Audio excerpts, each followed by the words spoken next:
अस्सलाम वालेकुम नाजरीन, आप देख रहे हैं प्रोग्राम मेरी राय। और आज जो मैंने टॉपिक आप लोगों के साथ गपशप के लिए मुंतखब किया है उसका उन्वान है जी pros and cons of mobile phone.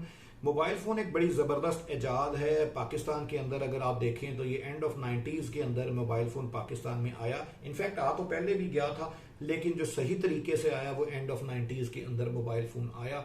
और उस दौर में बहुत सारे लोग जिन्होंने इस कारोबार को अडॉप्ट किया वो इस हद तक इस मोबाइल फ़ोन पे कॉन्फिडेंट थे कि भाई ये गोल्ड का काम कर ले और मोबाइल फोन का काम कर ले तो एक बराबर है। वक्त के साथ साथ मोबाइल फोन इतना चीपर और इतना कॉमन हो गया कि ये अब आपको एक गद्दा रेडी वाले के पास भी नजर आता है, बल्कि मुमकिन है उसके पास दो मोबाइल फोन हों और आपके पास शायद एक मोबाइल फोन हो। तो इस मोबाइल फोन के बहुत सारे फायदे भी हैं और नुकसानात भी हैं।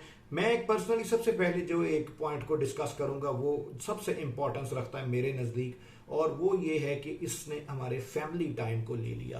पुराने वक्त में ऐसा होता था, मैंने पिछली वीडियो में भी जिक्र किया था कि जब हमारे घर लोड शेडिंग हुआ करती थी तो हमारे दादाजी बाहर सहन में बैठ जाते थे, एक अंदर से चाय बन के आती थी, उनकी चारपाई होती थी और उसके गिर्द हमारी वो लोहे की कुर्सियां होती थी जिसके ऊपर हम कुछ बच्चे बैठ जाते थे, बड़े बैठ जाते थे। पता था कि लाइट नहीं आनी, आपस में एक दूसरे से इंटरेक्शन होता था, गपशप होती थी, मोमबत्ती जल रही होती थी।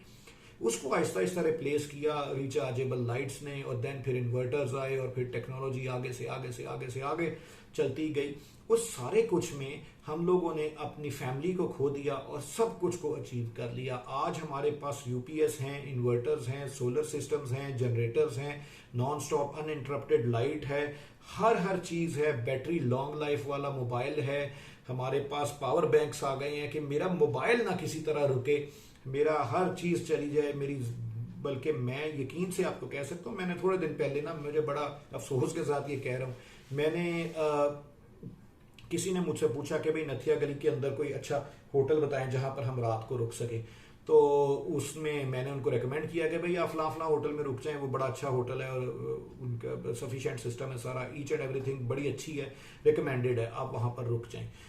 उनके बेटे का मुझे ना 2-3 दिन के बाद फोन आया। उसने कहा जी इमरान अंकल आप मुझे ये बताएं कि वहां पे वाईफाई के सिग्नल्स कैसे हैं। मैंने उसको समझाया बेटा आप मेरी बात सुनो, आप तो फैमिली के साथ घूमने फिरने जा रहे हो, 2-3 दिन अगर वाईफाई के सिग्नल्स के बगैर भी गुजारा कर लोगे तो कोई मुजायका नहीं है। बाकी कोई भी होटल हो, जितना भी अच्छा हो, जब होटल फुल पैक होता है और वहां पे 500-700-1000 बंदा रह रहा होता है या 200-300-400 बंदा रह रहा होता है, तो वाईफाई के सिग्नल जितने भी अच्छे हों उसकी स्पीड इतनी अच्छी नहीं होती। आप 3-4 दिन के लिए घूमने फिरने जा रहे हैं, अपनी फैमिली के साथ एंजॉय करें। हाँ जी, वाईफाई वहां लगा हुआ है और वाईफाई आता है। आप मानेंगे नहीं कि शायद उनका प्रोग्राम उसी वजह से ड्रॉप हो गया कि बच्चों ने कहा कि जी हमने वहां जाना ही नहीं जहां पे वाईफाई नहीं है, यहाँ जहाँ सिग्नल कच्चे हैं, कमजोर हैं। और आप यकीन नहीं करेंगे कि ये मैं बात आपको ऐसे ही बता रहा हूँ, उनका प्रोग्राम शायद इसी वजह से डिसमिस हो गया। सेकेंडली, मैंने अपने बेटे के साथ कुछ दिन पहले डिस्कस किया कि यार फलानी जगह मैंने जरूर जाना है और वहां पे वो स्पेशल परमिशन लेके वहां पे एंट्री होती है, तो यार हम मिलके वहां चलेंगे, बड़ा मजा आएगा। तो उसने मुझसे एक सवाल पूछा, उसने कहा कि पापा वहाँ स्पेशल परमिशन क्यों मिलती है, बहुत आउट क्लास सिस्टम है वहाँ सारा, वहाँ पे मतलब क्या चार्जिंग डॉक हमें एक्स्ट्रा मिलेगा या वाईफाई के सिग्नल बड़े अच्छे होंगे। ये बात सुन के आप यकीन करें मेरे एकदम पैरों तले जमीन इस हिसाब में निकल गई कि मेरे बेटे के लिए शायद उसकी जिंदगी की सबसे बड़ी अचीवमेंट, खुशी या उसका सबसे बड़ा ख्वाहिश ये थी कि मेरे वाईफाई के सिग्नल पूरे आए और मेरे मोबाइल की बैटरी ड्रेन ना हो। और मैं ये सोच के बिल्कुल मुंह मेरा नीचे हो गया कि यार मैंने कहाँ गलती कर दी इस सारे सिस्टम के अंदर कि मैंने ये बच्चे को समझा ही नहीं पाया कि हमारी जिंदगी में वाईफाई, मोबाइल और दीगर टेक्नोलॉजीज के अलावा एक बहुत बड़ा मकसद है।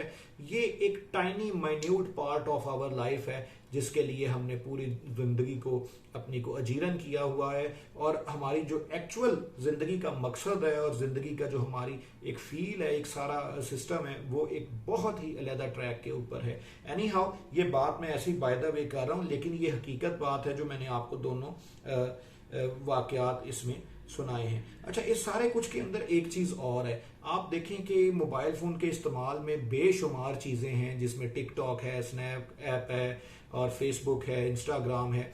क्या कभी आपने गौर किया कि मैं, आप, हमारी औलाद, हमारे रिश्तेदार, बहन भाई सारे आपस में तो चलो कट गए, क्या हम इसके ऊपर बिजनेस का काम करते हैं? क्या हम इसमें स्कूल का काम करते हैं? क्या हम इसमें कॉलेज का काम करते हैं?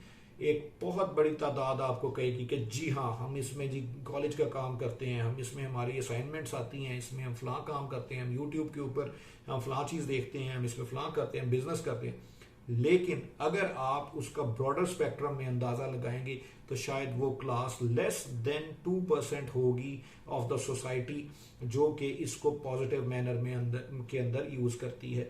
मोस्ट ऑफ द केसेस में आप देखें, नेटफ्लिक्स चल रहा है, यूट्यूब के ऊपर फिल्में देखी जा रही हैं, टिकटॉक बनाए जा रहे हैं, उसमें स्नैक ऐप के ऊपर वीडियोस डाली जा रही हैं। और सॉरी टू से, मैं टिकटॉक के खिलाफ नहीं हूं कि आप टिकटॉक को तबलीग के लिए इस्तेमाल करें, क्या आप टिकटॉक को बिजनेस के लिए इस्तेमाल करें, क्या किसी मुआशरे की इस्लाह के लिए इस्तेमाल करें। मैंने इसका जवाब नहीं देना, आप खुद देखें यूट्यूब पे क्या हो रहा है, टिकटॉक पे क्या हो रहा है, फेसबुक पे क्या हो रहा है, इंस्टाग्राम पे क्या हो रहा है। 2 से 3% उसका टोटल वैल्यू होगी जो कि आपकी इंफॉर्मेशन के लिए इस्तेमाल हो रही है, और उसके अलावा 97% प्लस उसमें ऐसी चीजें मौजूद होंगी जो सिवाय टाइम वेस्टेज के और कुछ नहीं है। इसके अलावा मुझे आप ये बताएं कि आपका जो मोबाइल फोन है, आप जिधर बैठते हैं आपको 2 मिनट अगर मिलते हैं, आप पॉकेट से मोबाइल निकालते हैं और स्क्रॉल करना शुरू कर देते हैं। क्या कभी वो 2 मिनट आपने वॉक के लिए या किसी एक्सरसाइज के लिए या किसी पुशअप्स के लिए या किसी आपने जो आजकल ये आया हुआ है एक और भी 2-3-4 एक्सरसाइजेस बड़ी कॉमन हुई हैं, जिसमें उसको क्या कहते हैं, मेरे ज़हन से नाम इस वक्त निकल गया। आपने कभी एक्सरसाइज के लिए टाइम निकाला? कभी आपने कुकिंग के लिए टाइम निकाला? कभी आपने कुरान मजीद पढ़ने के लिए टाइम निकाला? कभी आपने नमाज खुशू व खुजू से पढ़ने के लिए, नमाज बेशुमार लोग पढ़ते हैं, आपने खुशू व खुजू से किसी सूरह यासीन पढ़ने के लिए टाइम निकाला? मेरा ख्याल है ये हम सब के लिए लम्हा फिक्रिया है कि हम जिस जगह बैठते हैं, हमें जहां पर 3 मिनट फारिग मिल जाएं, 2 मिनट फारिग मिल जाएं, 30 सेकंड फारिग मिल जाएं, हम पॉकेट से मोबाइल निकालते हैं और देखते हैं उसको ऑन करके कि कुछ दुनिया में हो तो नहीं गया ऐसा। हालांकि हमारे उस सारे कुछ के देखने का ताल्लुक दुनिया के किसी भी बड़े काम से ऐसे से नहीं है। खुदारा अपने आप को, मोबाइल को उतना ही इस्तेमाल करें जितना कि वो ज़रूरी है हमारे लिए, अदरवाइज वो आपको और आपकी फैमिली सिस्टम को खा जाएगा। बेशुमार लोग कहते हैं कि जी हम बिजनेस करते हैं मोबाइल फोन के ऊपर। जी बिल्कुल बजाय, मैं खुद उन लोगों में से हूं जो बेशुमार बिजनेस अल्हम्दुलिल्लाह मोबाइल फोन के थ्रू करता हूं। लाइक व्हाट्सएप हो गया, टेलीफोन कॉल्स हो गई, उसमें आपकी एप्स हैं, उसमें आपकी पीडीएफ वर्जन में आप अपनी अकाउंट्स की फाइल्स निकाल सकते हैं, दिस एंड दैट। लेकिन मैं इस सारे कुछ के साथ एग्री इस बात पर भी करता हूं कि मेरे दिन में बेशुमार टाइम ऐसा है जिसमें मैं खुद भी शामिल हूं जो मैं जाया कर देता हूं मोबाइल फोन के ऊपर। अगर मैं उसको किसी प्रोडक्टिव काम के अंदर लगाऊं और उसको मैं किसी बेहतर फ्रूटफुल काम के अंदर लगाऊं तो बहुत ज्यादा बेनिफिशियल मेरे लिए हो सकता है। इसी तरह ईमेल्स हम लोग मोबाइल फोन्स के ऊपर इस्तेमाल करते हैं और सॉफ्टवेयर्स का इस्तेमाल है। सिमिलर केस में बात वही है कि आपने उसको यूज किस लिए करना है, ईमेल्स को, सॉफ्टवेयर्स को प्रोडक्टिव वे में यूज करना है या डिस्ट्रक्टिव वे में यूज करना है। अच्छा, इसमें हमारी जो फिजिकल हेल्थ है वो बड़ी तरह डैमेज हो रही है। पुराने दौर में, मैंने प्रीवियस वीडियो में भी आपसे जिक्र किया था, लोग कबड्डी खेलते थे, इसके अलावा क्रिकेट खेलते थे, हॉकी खेलते थे, फुटबॉल खेलते थे। मैं अब बड़ा ये अफसोस के साथ कह रहा हूँ कि पुराने दौर में माएँ बच्चों को खींच खींच के अंदर लाती थी कि भी सारा दिन ये बाहर खेलता रहा है तो अब ये अंदर आ जाए, शाम का टाइम हो गया। आज हमारे अफसोस की बात है कि हमें उठा उठा के खींच खींच के बच्चों को टीवी के आगे से या मोबाइल फोन के आगे से या कंप्यूटर के आगे से उठा के बाहर लेके जाना पड़ता है कि बाहर चलो और गेम खेलो, क्रिकेट खेलो या कोई इसमें कबड्डी खेलो या रनिंग करो या पकड़न पकड़ाई खेलो, अगर आप इस नाम से वाकिफ हो तो। मकसद वो सारा कुछ जो आज से 25 साल पहले बड़ा हेल्दी था वो अब अनहेल्दी हो गया, और अनहेल्दी जो था वो हेल्दी हो गया, अपसाइड डाउन हो गया हमारी सारी माशरती इसमें निज़ाम, जिसके अंदर हम जिम्मेदार खुद हैं। सोचने की बात यह है कि क्या कोई बाहर से बंदा आएगा, कोई डंडे वाली सरकार आएगी जिसने आके हमारे घर के हालात को ठीक करना है? नहीं, आपने अपने घर के हालात को ठीक करना है, मैंने अपने घर के हालात को ठीक करना है। मोबाइल फोन को अपनी जिंदगी में उतना ही दाखिल करें जितना कि उसकी जरूरत है, अदरवाइज ये हमारे सारे सिस्टम को निकल जाएगा। उम्मीद है आज की वीडियो भी आपको पसंद आई होगी और आप अपना जो कमेंट सेक्शन में, हमारे जो कमेंट सेक्शन है उसमें अपनी राय का इजहार ज़रूर कीजिए। अल्लाह हाफिज़।